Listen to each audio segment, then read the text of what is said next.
Hey guys, it's Bill from Linden, Tennessee. This is a Volkswagen update. Unusual to do this on a Monday or Tuesday or whenever I get this published, but I am going to start doing the Volkswagen now. And it seems like a strange place to be looking at a Jeep, but I'm not a very good secret keeper. So I said I was going to be a big secret, but I'm going to spill the beans. Why am I crawling under here? Because there's a Tesla drive unit in this Jeep, but it's not going to be forever. So here's the problem. I'm not a Jeep guy. They're just too doggone impractical for me. I like to be able to put stuff in Jeeps or put stuff in vehicles and drive around. This Jeep just doesn't suit me at all. So I'm going to take this apart and put all the components that are in this Jeep into the Volkswagen. So a large drive unit, Tesla large drive unit, and 90 kilowatt hours worth of battery are going to go into Volkswagen. And how, you might ask, am I going to do that? I'm not exactly sure. What I do know is, with the engine removed, there is a lot of room up front. And if we crawl around underneath here,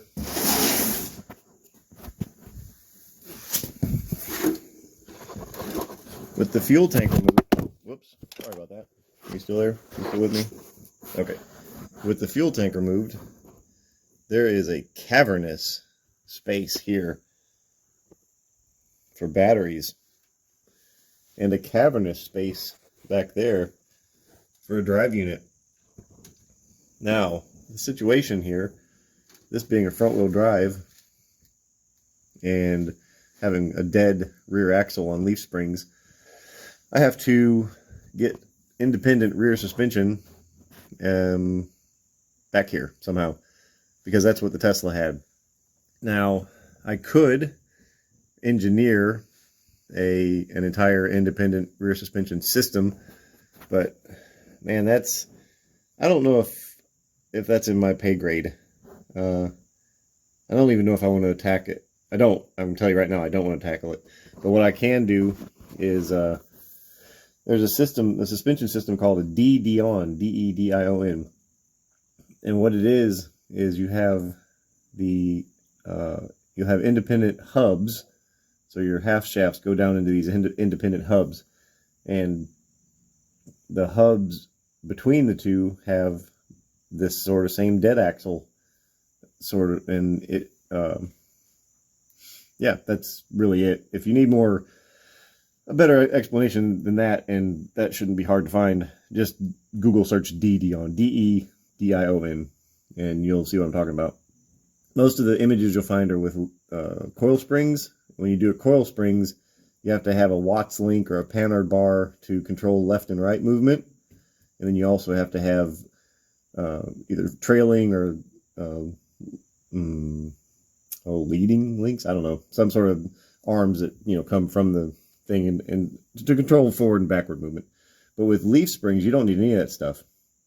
The leaves control in all directions. So that's what's going to happen. The drive unit is going to get mounted to the bed of the truck somehow, and the half shafts are going to go from the drive unit to well, hold on, let's show you. The half shafts are going to go to Tesla hubs. These are the hubs out of the Model S. And those hubs are going to be mounted in probably 1/4 inch 4x4 tube. And then that tube will bolt, the top of the tube will bolt to the bottom of the springs, the leaf springs. Yes. I don't know if this is making any sense to you, but this is the plan. And that's how the drive unit is going to get mounted to that.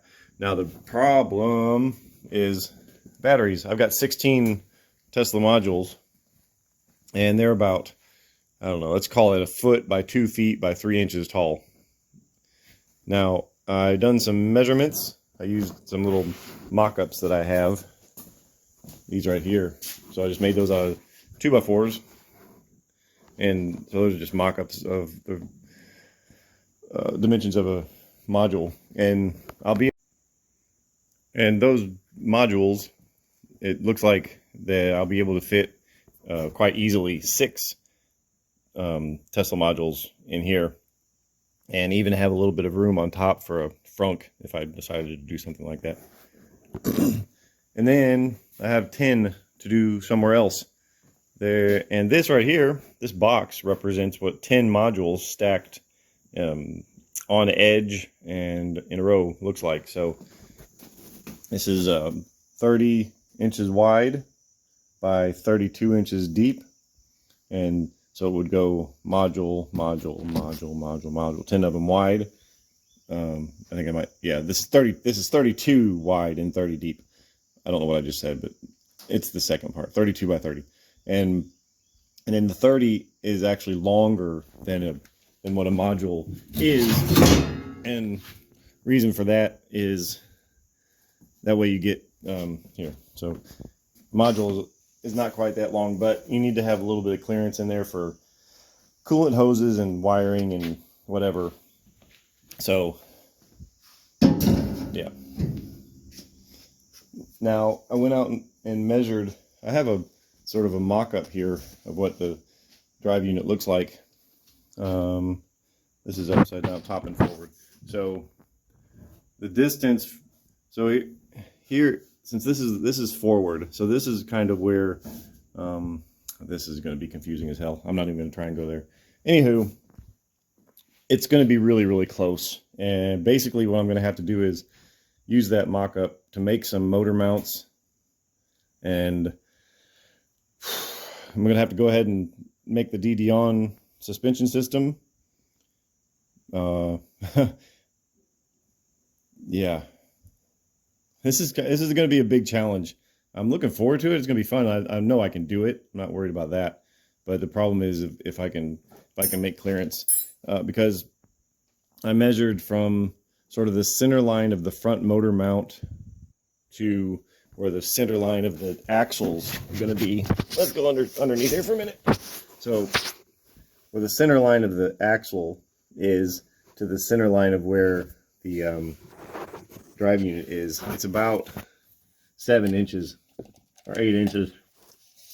So if we do like that, so it's about 8 inches. So if I go from that spot in space 8 inches and then measure that all the way to, we'll call this the rear bulkhead, I end up with right around 30 inches. So it's really, really tight. Now I could probably scoot the drive unit back an inch. That would give a little bit sharper angles on the CV joints, but that's not going to be a problem. If I need to, I can scoot the drive unit back an inch, maybe even 2.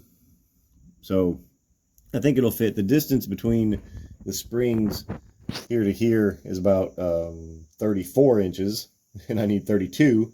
So that's good. So I've got an inch on either side. And yeah, so I think this is I actually think this is gonna work. But in order to really know for sure, I need to go ahead and make up the DD-on system and put it up here and see what happens. Yeah, it's going to be a challenge for sure. I'm looking forward to it. It's going to be a lot of fun, and I think it's going to work. But that pressure, that's like if there's a load on the back of the truck, it's a little valve that proportions more brake pressure to the rear drums under a load. If it didn't have that, then your brakes would likely lock up if you didn't have a load in the back of the truck. Anyway, that thing has to go. It's very much in the way. I'll try and cut it out in such a way that I could put it back if this isn't going to work, and I have to go to plan A of putting the other motor on the transmission in here. So I'll probably do that tonight. I'll go ahead and get that off of there and just get these brake lines and stuff out of the way. I've got a whole bunch of stuff hanging out over here. This is my parking brake line. I need to get that out of here. I've got some old fuel lines. I need to get them out of here. There's still a bunch of internal combustion stuff that I need to move, but yeah, we're gonna get going on this. We're gonna make this happen. I think this is gonna work. I'm pretty damn excited about it, I gotta tell you. All right. Thanks for watching. We'll see you next time.